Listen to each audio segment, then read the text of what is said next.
Will you be my friend?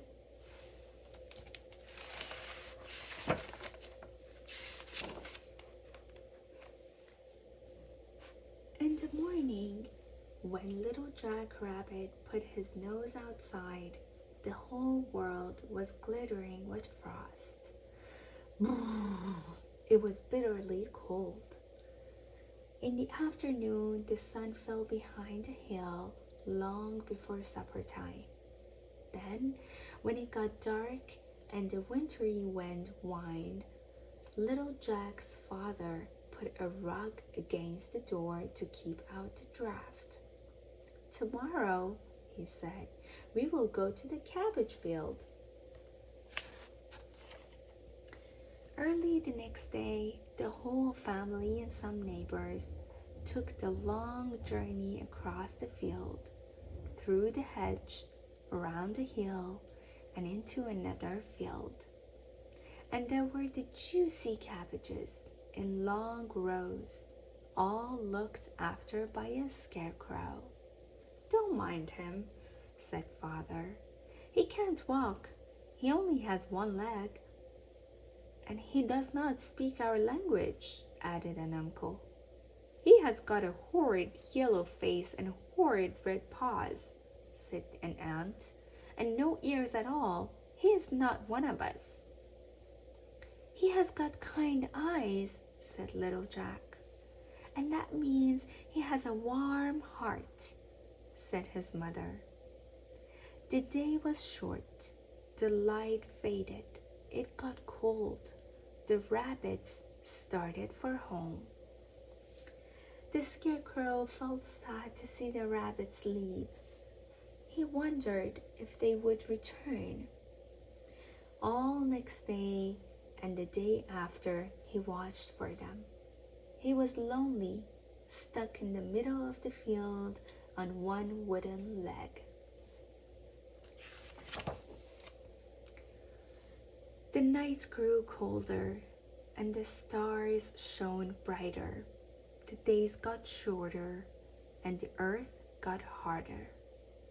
The flowers and grasses went underground to sleep until next spring.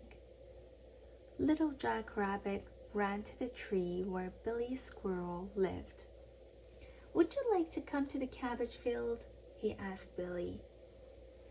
Little Jack admired Billy because Billy was brave enough to climb trees, and he thought it was a good idea to take him along.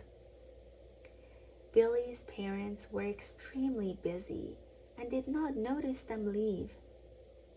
Halfway across the field, they came to the mole's house. "Oh, can I come too?" cried little Charlie Mole.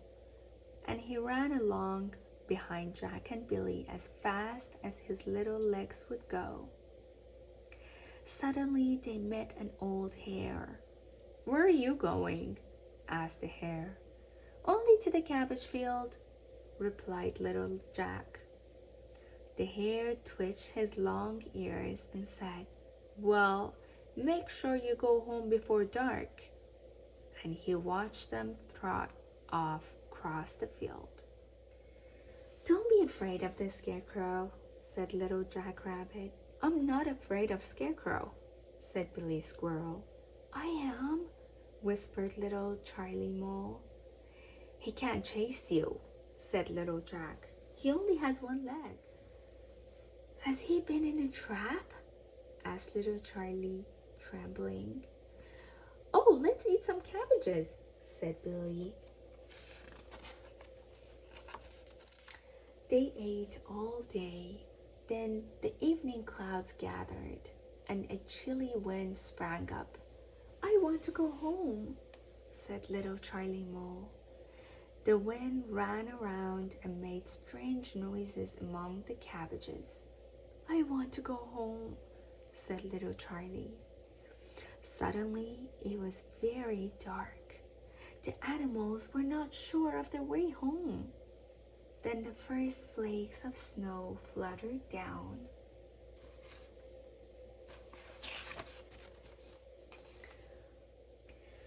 Little Jack looked up for the moon and the stars, but there was only the dark and the whirling snow. He looked at the scarecrow, how the wind tugged at his gloves and tore at his coat. Suddenly, the scarecrow lurched forward, and the feather jumped out of his hat. Little Charlie trembled and held on to Little Jack's paw. "I want to go home now," he cried. But Little Jack said, "We cannot go home till morning." "We must find a shelter," added Billy.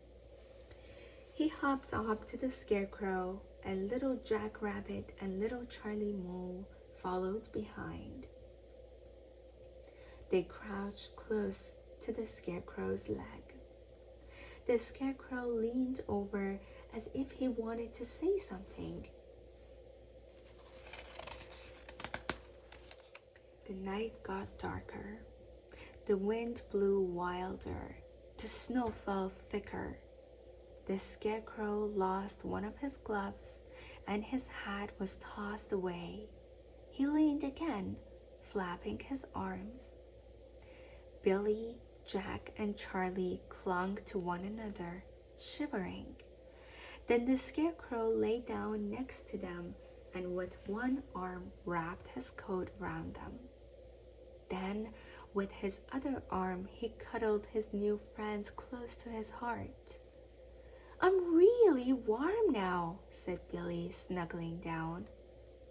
"Thank you, Mr. Scarecrow," said Charlie.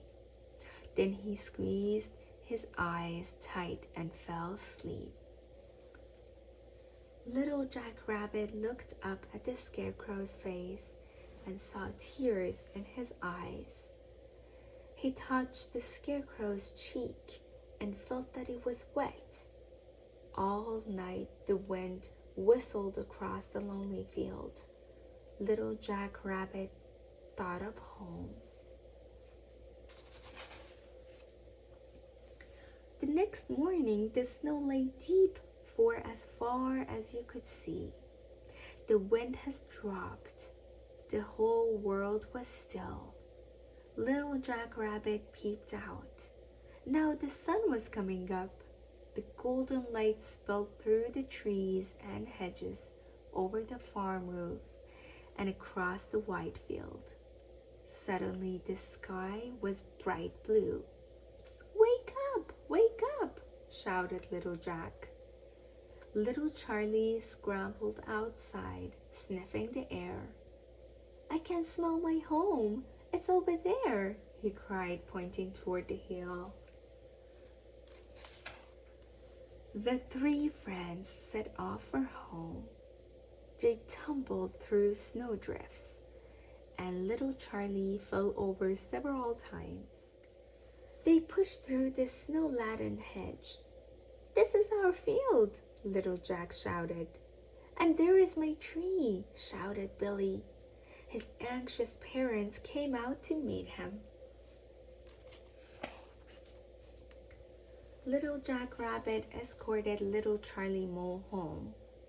Father Mole was clearing a path to the door. He was not pleased with either of them. But Mother Mole fussed over Little Charlie and told him to go and sit by the fire until his feet were quite dry. Little Jack's parents were talking to the old hare. Little Jack bounded toward them. His mother hugged him. His father said thank you and goodbye to the old hare. Winter passed into spring. Green leaves and catkins hung in the hedges. Flowers opened, birds built nests. Little Jack Rabbit and his friends were given permission to go again to the cabbage field. Little Jack had to take his sisters along. Little Charlie was told to be home before supper. They came to the cabbage field, but there were no cabbages. The field was plowed and showed the first green shoots of corn. But there stood the Scarecrow, and how smart he looked, with new gloves and a new hat too, which the crows had decorated with feathers. The Scarecrow saw all the little animals at the edge of the field, and he waved his scarf and his hands excitedly. "There's our friend!" shouted Little Jack. They raced to the Scarecrow. Billy Squirrel got there first and was so brave he jumped up onto the Scarecrow's arm. The others gathered around, and Little Jack made the necessary introductions. The Scarecrow beamed down on them, a huge smile across his face. His heart was filled with joy, and he was lonely no more. The